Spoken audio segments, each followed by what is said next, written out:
Assalamualaikum warahmatullahi wabarakatuh. Perkenalkan, nama saya Rahmatul Zahra dengan NIM 2248201155 dari kelas 6C. Di sini saya akan membahas mengenai mata kuliah teknologi bahan alam. Yang pertama itu ada pemilihan bahan alam. Taksonomi adalah ilmu yang mempelajari tentang penamaan, penggambaran, dan penggolongan organisme. Taksonomi sendiri mencakup tentang tumbuhan, hewan, dan mikroorganisme. Taksonomi berasal dari kata Yunani yaitu taksi pengaturan dan nomia metode. Ada 4 seleksi pemilihan bahan, di antaranya yang pertama, seleksi spesies, yaitu proses evolusi yang terjadi pada tingkat spesies mirip dengan seleksi alam. Yang kedua yaitu ada seleksi usia, melibatkan penentuan kriteria untuk melihat bibit unggul, misalnya usia bibit tanaman yang ideal. Yang ketiga yaitu seleksi bagian tubuh. Seleksi bagian tubuh ini memiliki tujuan untuk menciptakan efek visual yang diinginkan, seperti memperkecil bagian tubuh. Yang keempat yaitu seleksi alokasi dan musim. Langkah ini penting untuk memastikan pertumbuhan tanaman yang optimal. Apa saja faktor yang mempengaruhi senyawa pada tumbuhan? Itu ada musim, kondisi air, intensitas paparan sinar matahari, dan kondisi tanah. Selanjutnya ada penyiapan bahan. Bahan baku berupa keseluruhan bagian tanaman seperti ada daun, batang, kulit batang, bunga, buah, akar, dan umbi. Sumber bahan baku dapat berasal dari biota yang hidup liar dan hasil budidaya. Tahapan memperoleh simplisia diantaranya yaitu pengumpulan, sortasi, pencucian, perajangan, pengeringan, sortasi kering, pemeriksaan mutu, pengepakan, dan penyimpanan.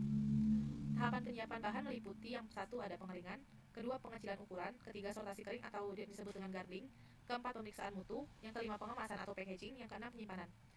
Kita bahas yang pertama yaitu pengeringan.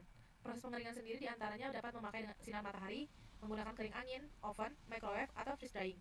Bahan yang sudah dikeringkan disimpan pada tempat kedap udara dan kondisi yang tidak lembab. Selanjutnya yaitu ada pengecilan ukuran. Derajat kehalusan serbuk simplisia untuk pembuatan ekstrak merupakan serbuk simplisia halus seperti yang tertera pada pengayak dan derajat halus serbuk, sesuai pada Farmakopeia Indonesia edisi 2 tahun 2017. Yang ketiga ada sortasi kering atau yang disebut dengan garbling. Garbling sendiri dilakukan setelah simplisia kering dan sebelum dipack, gunanya untuk membuang kotoran atau material yang tidak dikehendaki atau bagian lain dari tanaman, untuk memisahkan benda asing seperti bagian tanaman yang tidak diinginkan atau pengotor lainnya. Selanjutnya ada pemeriksaan mutu. Pemeriksaan mutu itu ada identitas taksonomi, analisis terhadap uji farmakognosi, fisika, kimia, biologi, dan mikrobiologi. Selanjutnya ada pengujian TTD atau makro dan mikroskopik. Selanjutnya ada analisa impurities, organik dan anorganik, analisa kandungan air dan susu pengeringan, kadar abu dan kadar serat.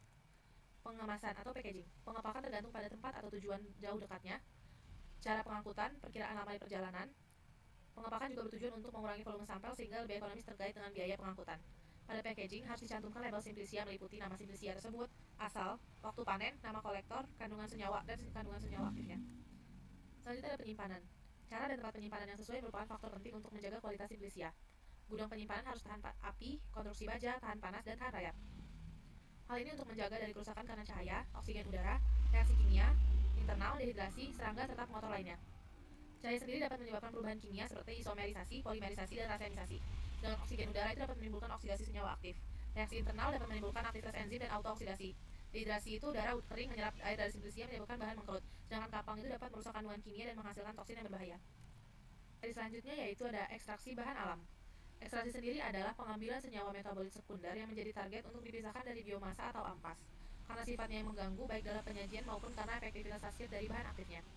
Klasifikasi dari ekstraksi. Ekstraksi secara umum merupakan suatu proses pemisahan zat aktif dari suatu padatan maupun cairan menggunakan bantuan suatu pelarut.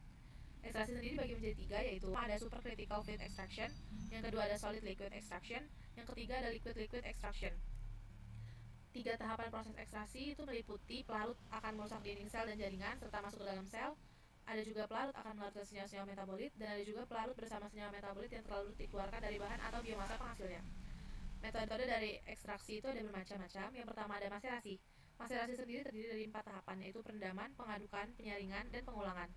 Kelemahan dari metode maserasi sendiri itu membutuhkan waktu yang lama, senyawa yang mudah rusak karena kontak terlalu lama dengan pelarut, serta membutuhkan banyak pelarut. Sedangkan kelebihan dari maserasi sendiri itu teknologinya sederhana, senyawa tidak rusak karena panas. Metode yang kedua itu ada perkolasi. Ini terdiri dari 2 tahapan, yaitu packing dan pengaliran pelarut. Kelemahannya itu menggunakan lebih banyak pelarut dan senyawa sulit tersari. Kelebihannya itu teknologinya sederhana dan waktu yang dipergunakan lebih singkat. Metode ketiga itu ada reflux. Tahapannya terdiri dari 3, yaitu perendaman, pemanasan, dan penyaringan. Kelemahan dari reflux sendiri itu terjadinya kerusakan senyawa karena panas, serta biayanya yang mahal. Sedangkan kelebihannya itu menggunakan sedikit pelarut dan waktu yang digunakan sedikit. Selanjutnya ada metode sokletasi. Tahapannya itu ada packing dan pemanasan pelarut.